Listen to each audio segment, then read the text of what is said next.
y'all, this is Cindy. I'm the Tireless Tangler, and you've arrived at day 68 of the 100 Days of Zentangle Project 2020.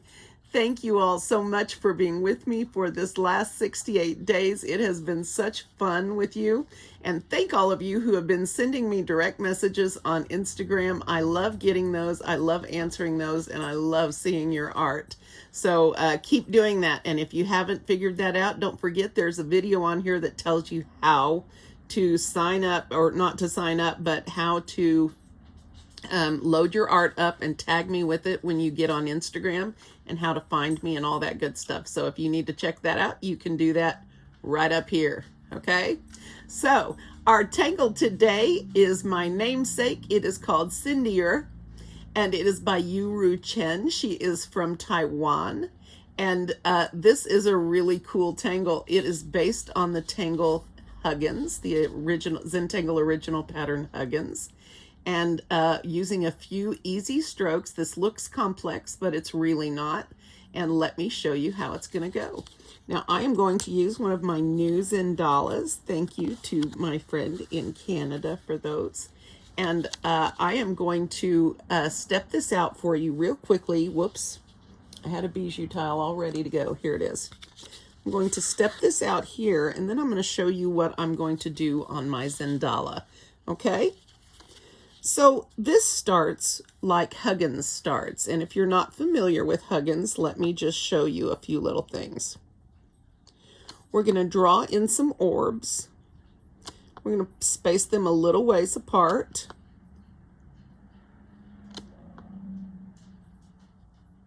These can be, you know, what you want them to be. All right.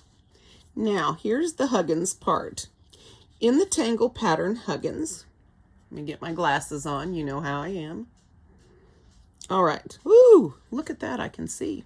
In the tangle pattern Huggins, you start with these little orbs. And I think in Huggins you black them in, but it doesn't really matter. You can do it either way. Then what you do is you're going to make some curved C strokes, and you're going to connect these two orbs like this. You're going to take off and make a curved C shape, and then land on the next orb over. All right. Let's do another one. We're going to have a space, and then we're going to do the next pair. Okay. So we're going to take off, make that slightly curved C shape, and then land right here on this orb. Okay.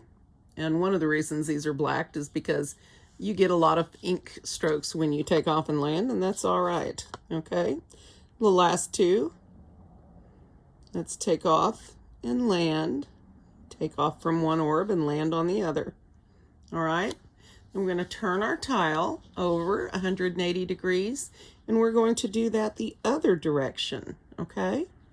So taking off and landing.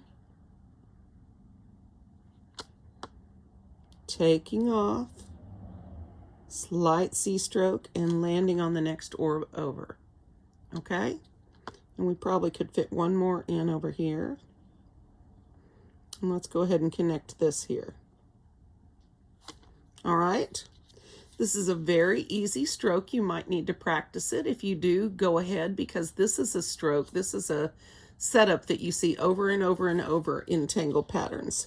All right, now the next step is one that might get confusing for you, but I don't want you to be confused, okay? In the well of each one of these, whichever orientation you have, it works either way. You start, what you're going to do is connect a line from this orb, make a big curve, and come in right down here in this well, okay, and connect with this dot. All right, and so over here, it would be the same thing. This is your end point, so you need to start over here and come over. Let me show you.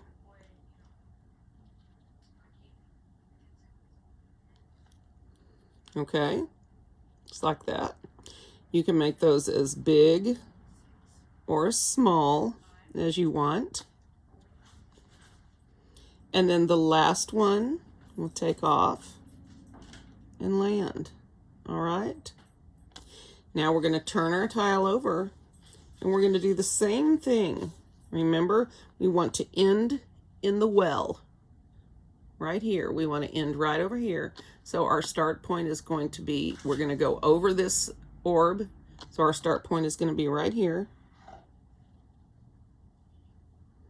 And we're just going to make a nice curved line from one orb taking off and landing right there. All right, let's do a couple more.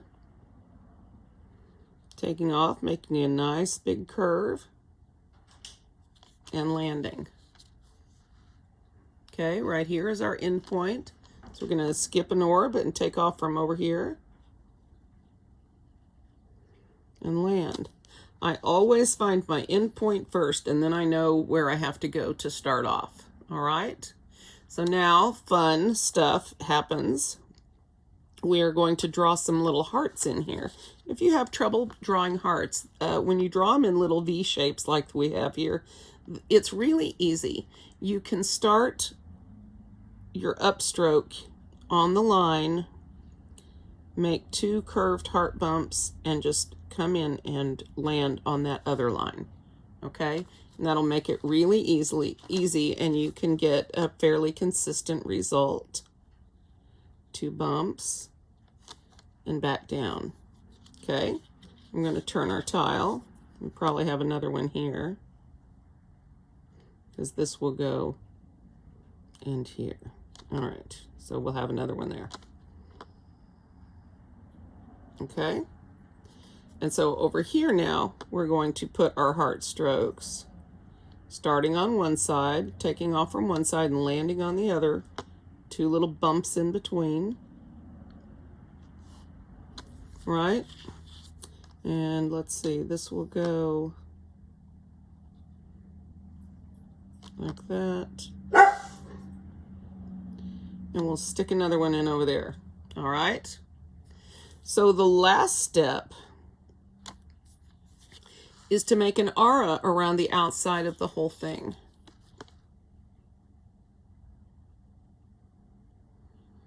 And when you do this, you want to take your time.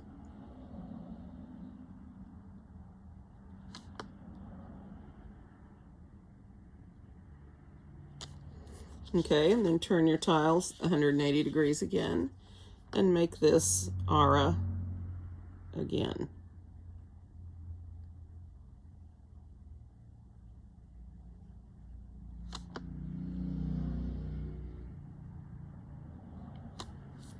Okay. All right. So now you can see why it's nice to have these center orbs blacked.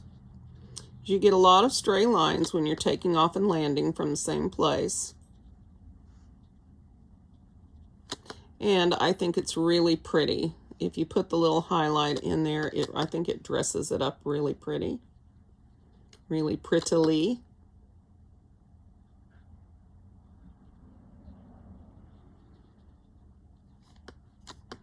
That one got kind of square.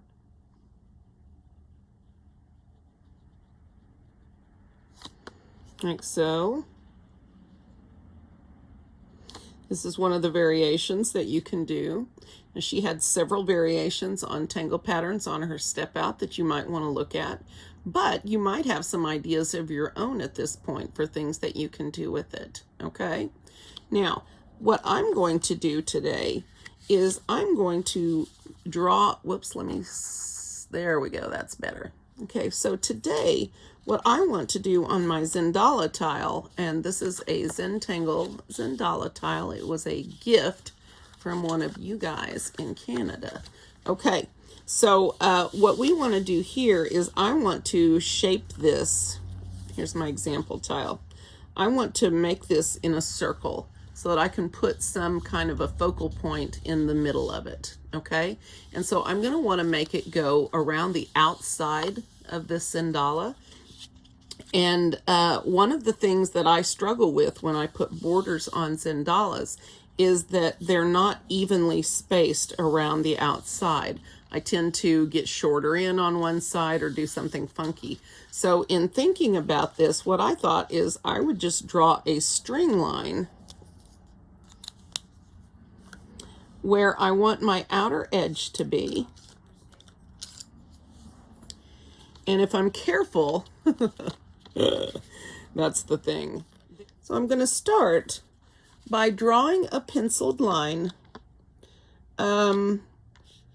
This tangle is about this wide when we draw it. And so I'm going to put my pencil line somewhere in the middle of that area where I'm going to want it to be. And I'm going to do that by trying to position my hand in a comfortable way and continue to turn my tile. Try to keep this parallel with the outer edge. And I don't know how well I will do until I end up at the back at the beginning. I think I've gotten a little bit wide here.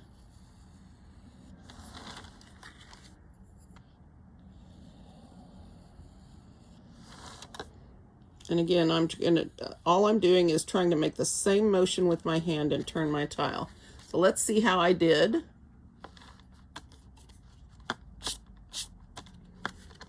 Not so bad, actually. For me, this is perfect. So hopefully you guys can see this.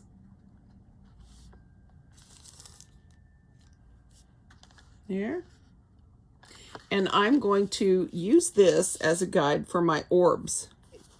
So now that I've got my string line drawn in, what I'm going to do is start putting orbs all the way around here, okay? So let's go. And before I start, I'm going to relax my hand and shoulder and arm. Make sure I have a comfortable position from which to draw. I'm going to do that too. Readjust.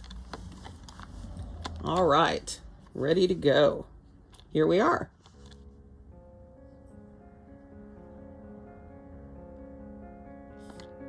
So what I want you to do is take your time with each stroke. The larger your orbs are, the larger your pattern is going to be, so keep that in mind. And if I feel like these should be ordered a little bit differently as I go, I might adjust their placement a little bit. But you want them to be fairly close into each other, not too close though. Whatever the distance is, try to keep it consistent between each one. And I am going to keep drawing these and hope that we are in frame and clear and not blurry.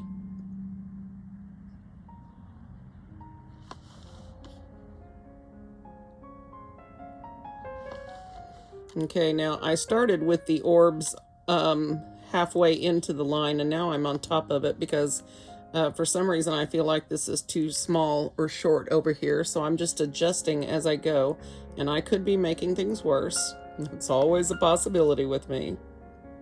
Slow down, Cindy. I don't want sloppy orbs though.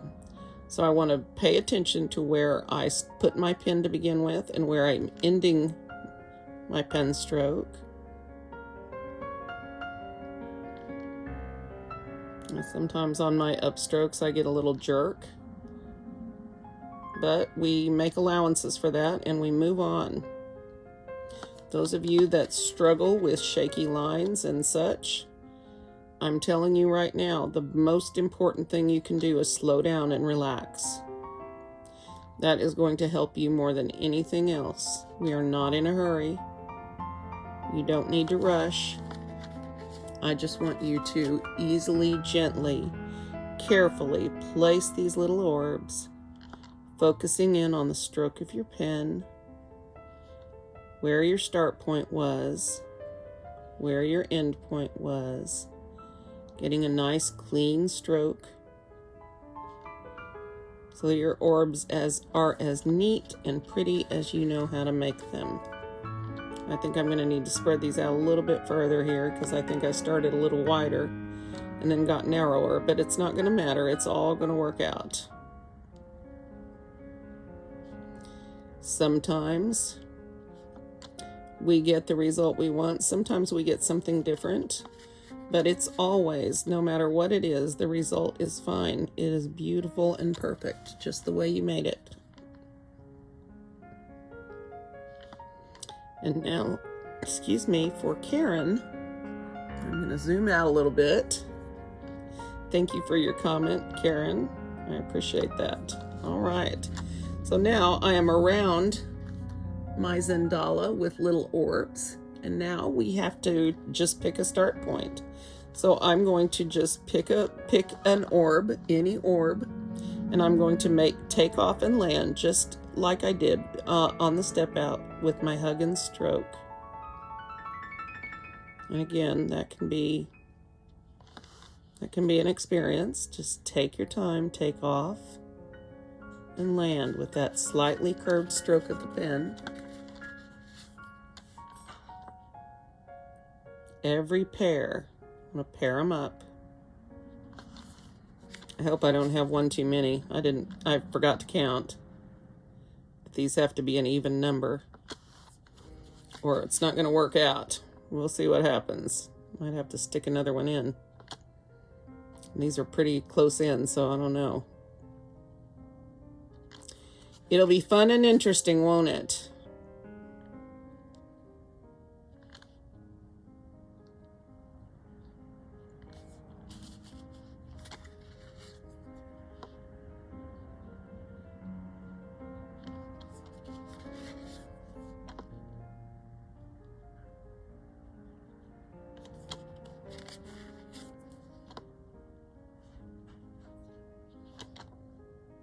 Taking off from one, landing on the other with the curved C. Remember to breathe. Remember, we're not in a hurry. All we're doing is focusing on one stroke of the pen. Slightly curved C stroke. Take off and land. Take off and land. Oh, I lucked out. There is an even number. Thank you. Thank you to the heavens for that one. I really lucked out. Thank you, God. All right.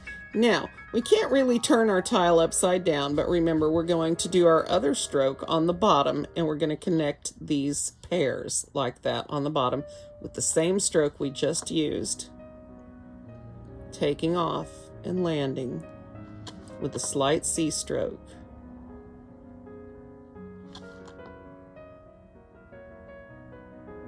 Okay, that was more than slight, but all right.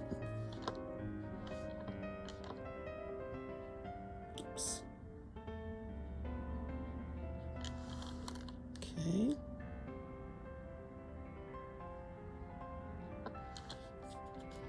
I'm definitely going to be blacking these, apparently. That's what my hand has decided, and that's okay. I like these blacked orbs. I think when you have these little perfs that are highlighted and blacked in, they're just so dressy and elegant looking. So they're a favorite thing of mine, and that's why I practiced so hard to learn to put the little highlights in just so they look like little buttons or little black pearls or something, and so I love doing that. The first pattern that I deconstructed was one that had a lot of these. It was a lot of blacking. That's one reason I don't do it a lot. But it's a pretty pattern, and it's really nice on black, and so we may do that as a black tile thing.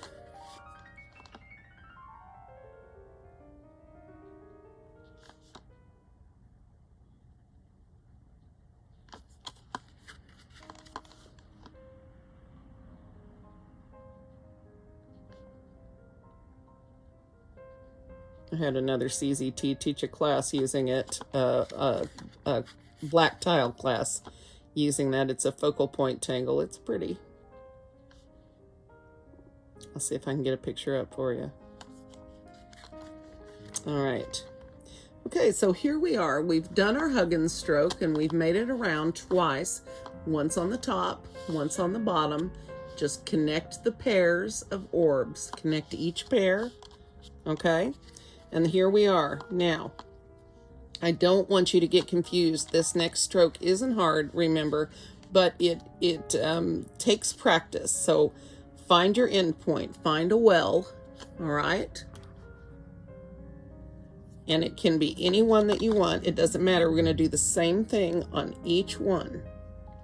So here's your end point. So we're going to skip this orb and take off from here, because let's think about this. If we wanted to take off from here, it would not work because this line is in the way, right? We couldn't take off from there. So it has to be from here.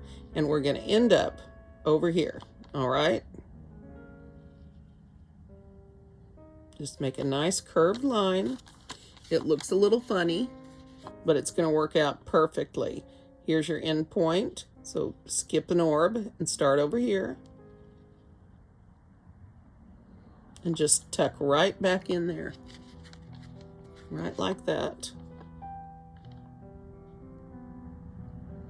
Taking off and landing.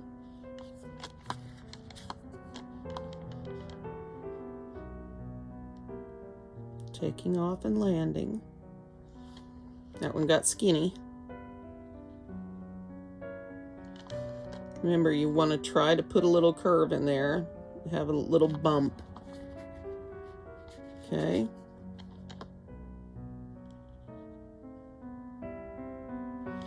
It's just a nice big C shape.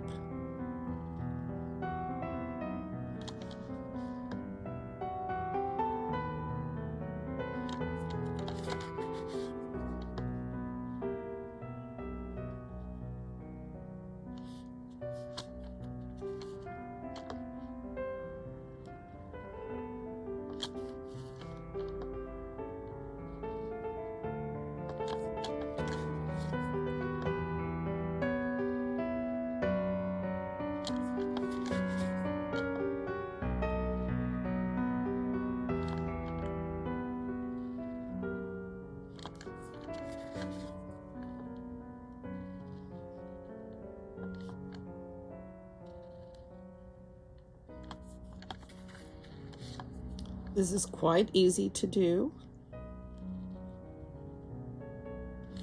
It's the same stroke over and over. Okay, now on the inside, we're going to do the same thing. So find a well, okay? So this will be the end point. And we're going to go skip the orb, and we're going to go over here. So take off here. And land right there, okay? Here's your next end point. Take off and land. All right. Here's the end point.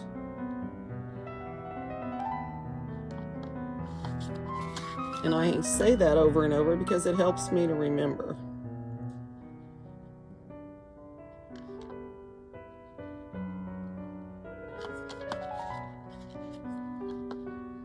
Now this doesn't look like much at this stage, and it won't. The next few things we do will make a big difference in how this turns out.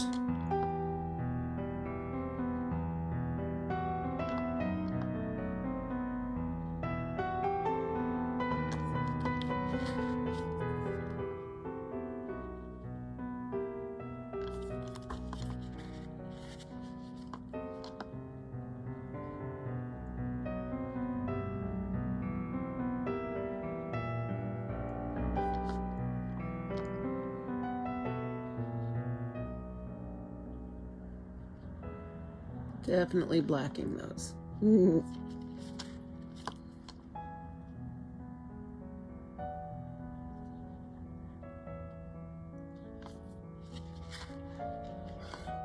Easy, Zim.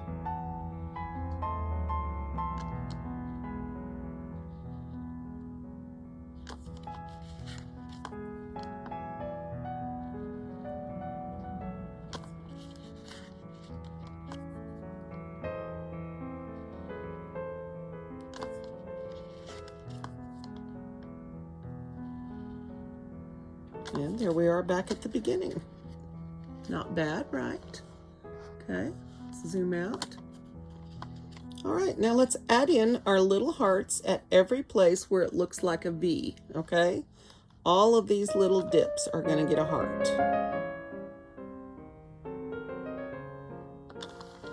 Okay, remember, start up one line, make your heart bumps, and land on the other line.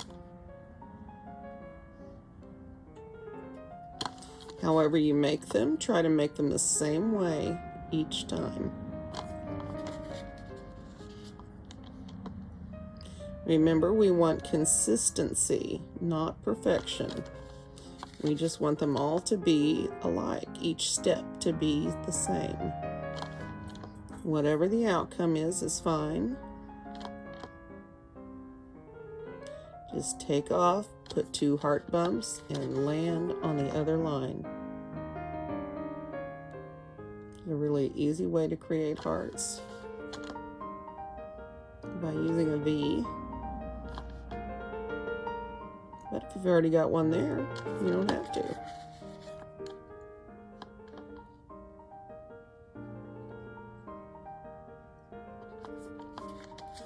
Okay.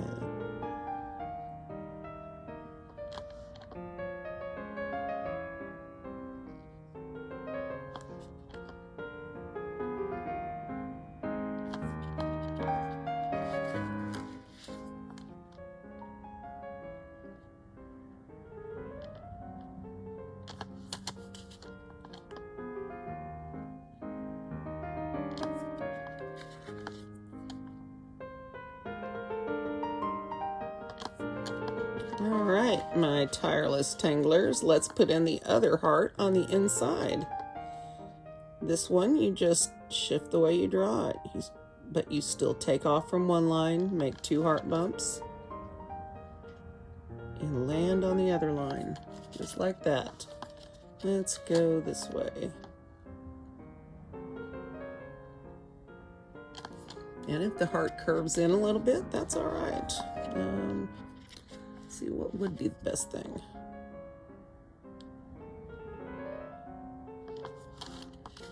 Yeah.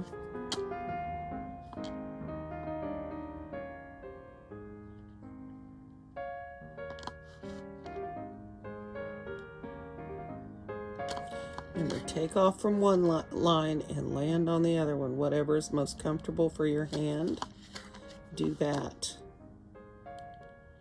But these are ready-made heart spots since they have the bottom part already done.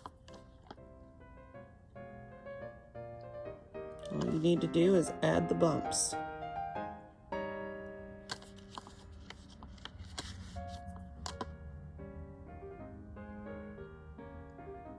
If you don't take off and land, then you get that kind of business. So take off and land each time. You will get a much more consistent result. And remember to take your time. This is not a race. We're not in a hurry. Here we go.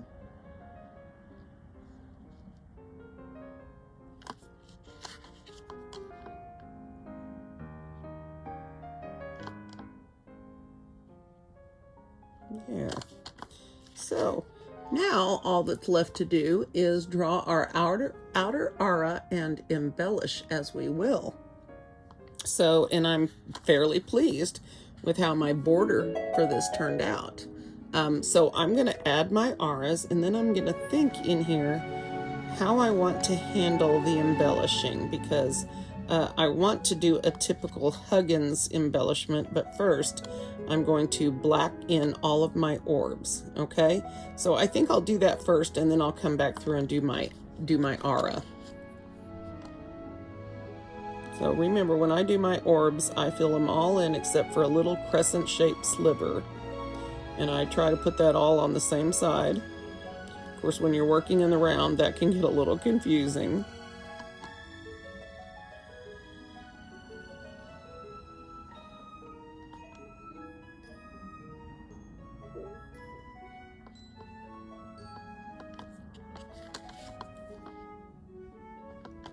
And by leaving that little sliver of a highlight, it makes a huge difference. These turn from little black spots into little gems, to little shiny buttons. I just love the way these look. I think they're really effective. So if you like these, practice them.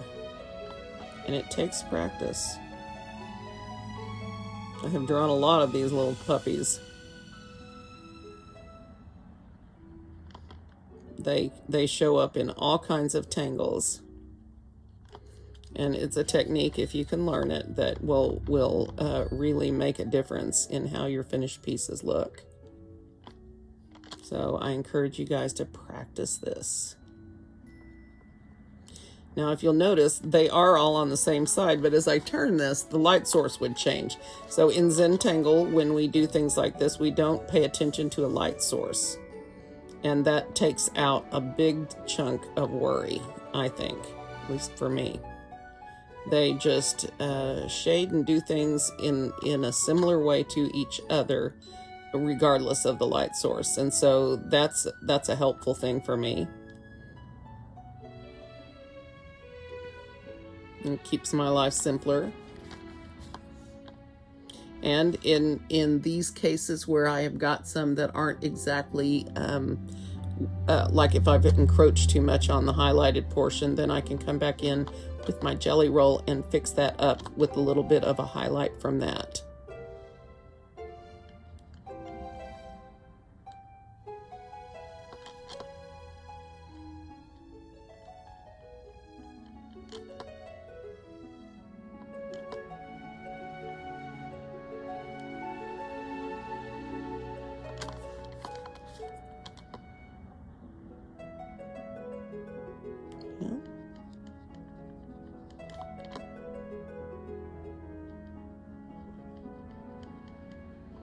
And just like with shading, if you always take the same approach to these in the way that you create your highlight, it will be much easier for you. No matter where you're doing them, you will always do them the same way.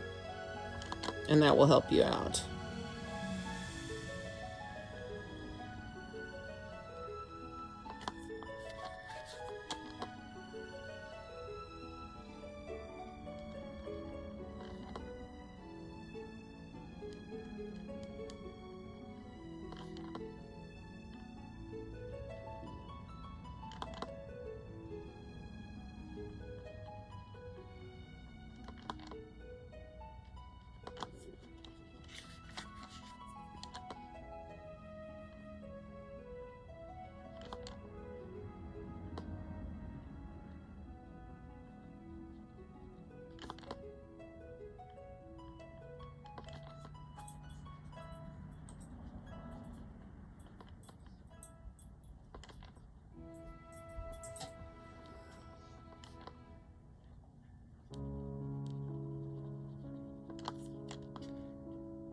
Okay.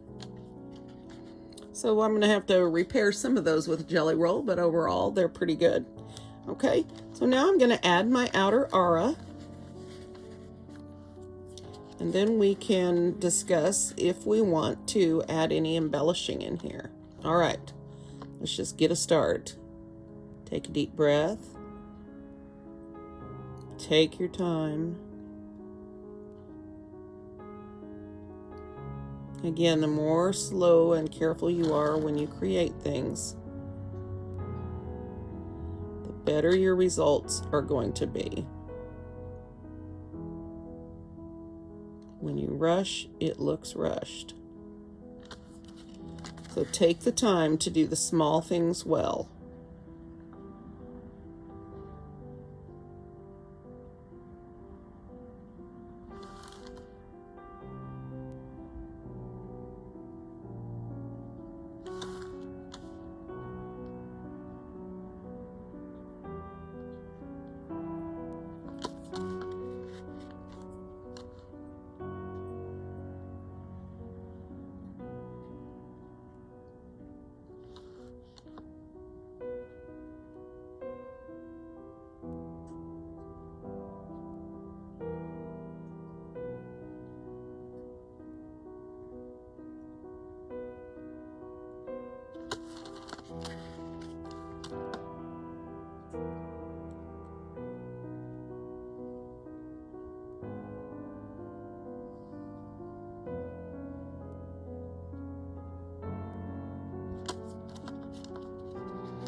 Okay, so that's cute.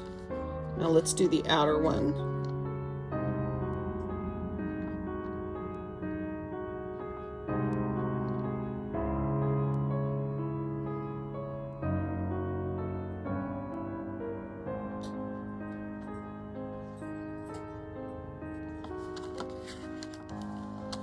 Remember to turn your tile when it gets out of position as far as what you're drawing. You want to keep your hand in the same position so you can make the strokes the same way each time.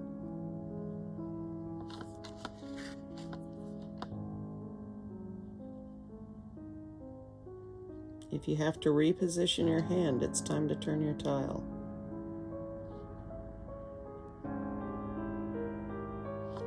If you start having to make the strokes differently, it's time to turn your tile.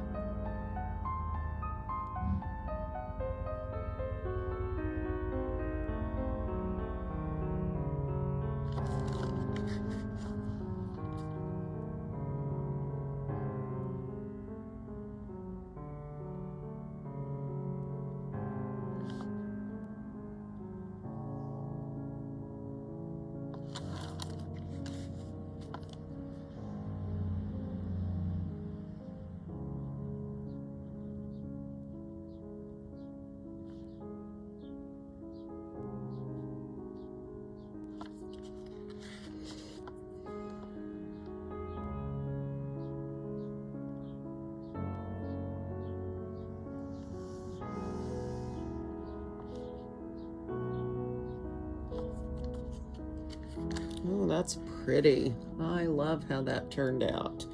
Now, embellishment-wise, they have some possibilities. Let me get my step-out example.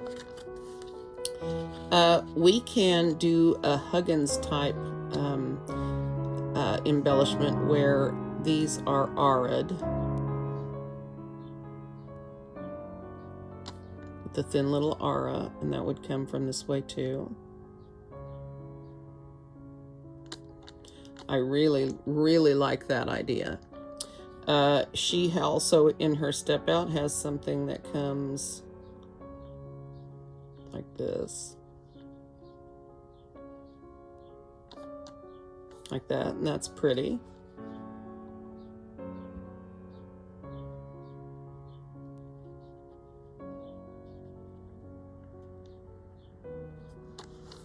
So that gives a different look as well. And then here, I think I also saw her do the little outline perfs, like we did yesterday or the day before, I can't remember.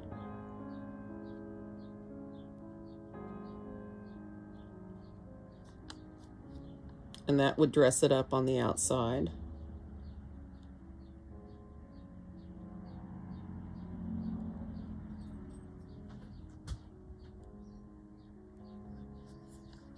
So there's 3 suggestions for embellishing. So I think for mine, I am going to, let me look.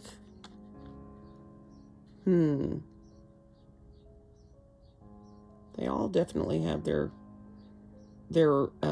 and they all change the way that you view the pattern.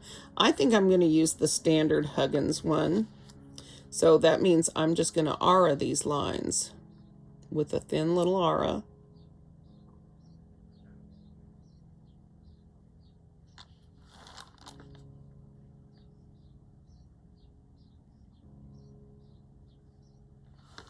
Just going to do one after another. And when I finish, I'll turn it over, well, I'll do the others. I'll do the other side.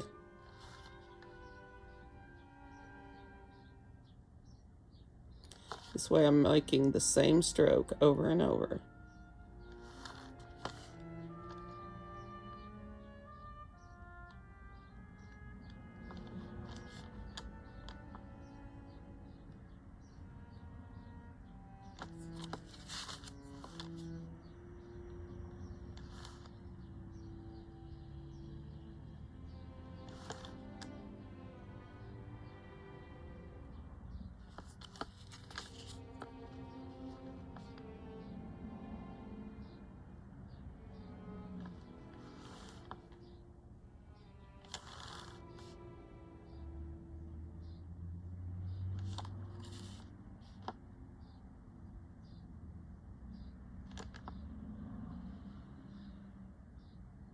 Okay, well, I don't want to do that.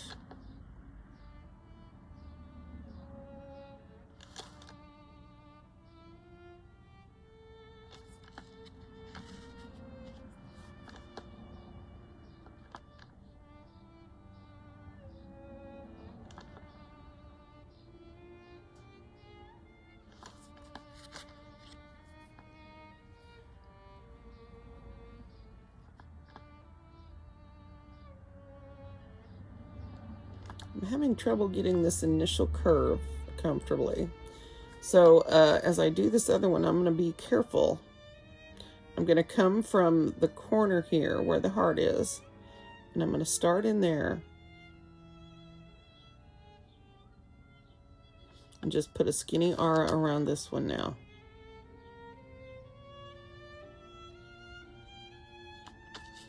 Just like this.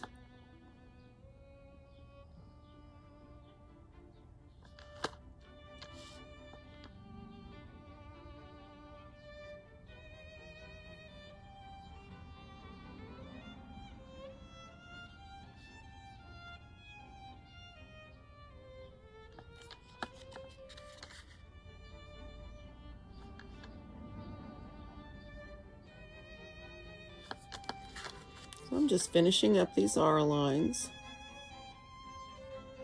Trying to take my time, do a neat job.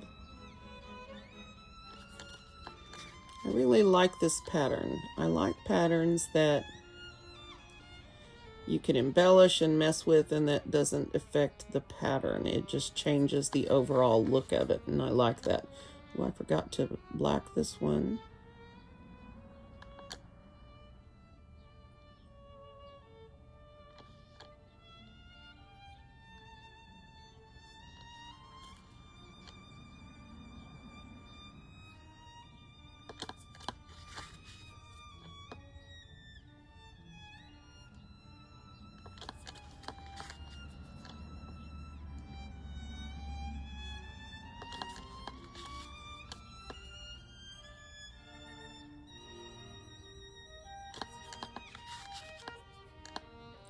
Well, there's another one.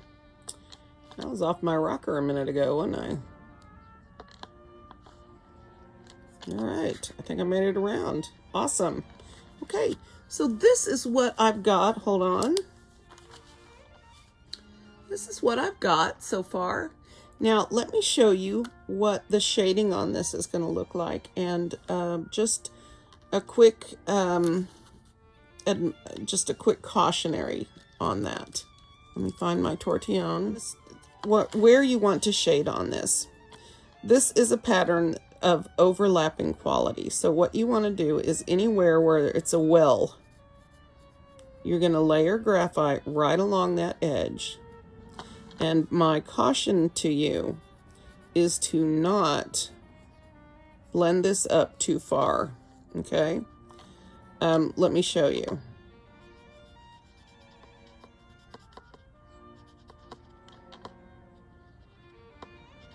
You want to leave this, you really, I don't know. You can do what you want, of course, but what I found on this was that if I allowed this darkness to continue up too far, then I had some issues with basically it overwhelms the overlapping quality and points to something different. And since I want to highlight my overlap, then I don't want the shading to go too nuts. I don't know if that makes any sense. You can try some examples of yourself and extend it on up and see what you get. But see, once you've extended it up, you've lost that sense of, oh, we're going underneath here. Does that make sense? I don't know. Anywho, that's the way I'm going to shade. I'm also going to shade at these points where the lines converge right here next to the heart, and blend that in this direction. But again, I don't want to go too far because then I've got shading up here and shading down here, and what's more important, right? The other spot you could shade a bit is just the very tip of your heart. And another caution for you, these, if you have inked your dots, you don't want to scrub over these with tortillon. You will lift the paper, you will lift the tooth of the paper right off. You want to avoid the areas where you've pooled a lot of black ink. All right, so the reason that I caution you on this, where's my mono zero? I already want to take this out. And again, this is your art. You can handle it however you like. I'm going to lift this out very gently.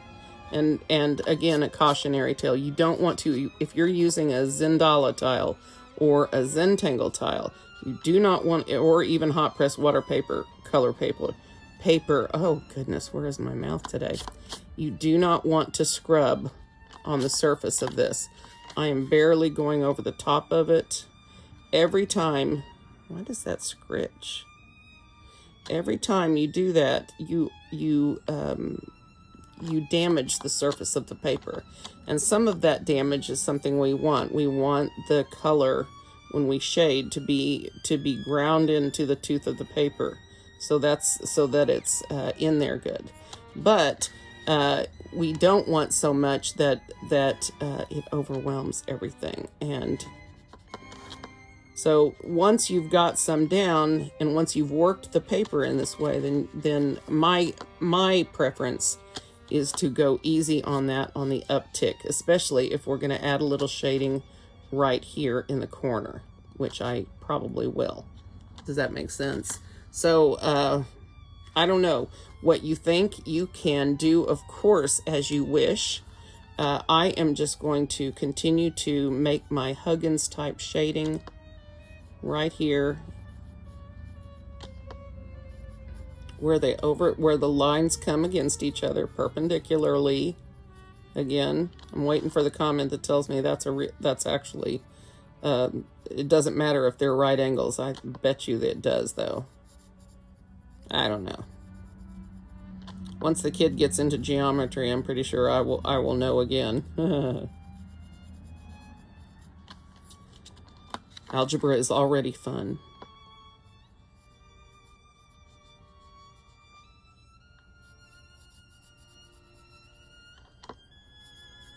It's been so many years since I had to think about it all. It's kind of all gone. All right, I think I just want to put a tiny bit right here. All right, so I want to just drag this out a tiny bit.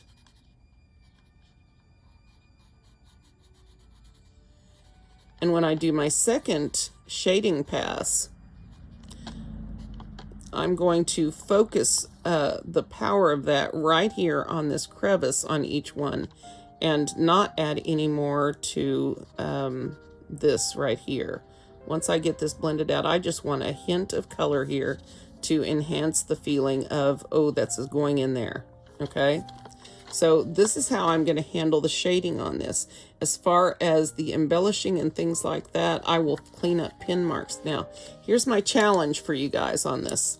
What I want you to do with this is, if you're going to do this in the round, whether you're on a big piece of paper or whatever you're using, make a round border and then choose one of the blossom tangles that we have done. And it can be any one of them, okay? Like Crazy Blossom, or the tangle we did yesterday, Tint, or we've done tons of flower type focal point tangles. So I want you to choose one, put it in the middle here, and then I want to see your art on Instagram, okay? Don't forget to tag me at thetirelesstangler or hashtag thetirelesstangler. I keep both of those pop up in my feed. If you don't want to post it publicly so that everybody can see, you can send it to me in a direct message, and I am thrilled to get those, as well as having them pop up in the feed. So also I wanted to remind you that some of the pattern creators are really excited that we have been doing their patterns, and they would really love to see examples of those. So if you would, when you post your art on Instagram, try to remember to hashtag the name of the pattern, or you can look for the person if you want to. but hashtag the name of the pattern, and that makes it really easy for people who are looking for that specific pattern to then find it. Okay. All right, guys, that is where I'm going to leave you today. I am going to make this finished product a surprise. I really like this pattern. It was really easy to work with and forgiving. I mean, I had some wide spots, I had some narrow spots, but it still looks cute all the way around. And this would be a great one for color if you wanted to use color. So I can't wait to see what you guys come up with. This is where I'm going to stop for today. Thank you so much for being with me for day 68 of the 100 Days of Zentangle Project 2020. You guys are awesome. Keep coming back.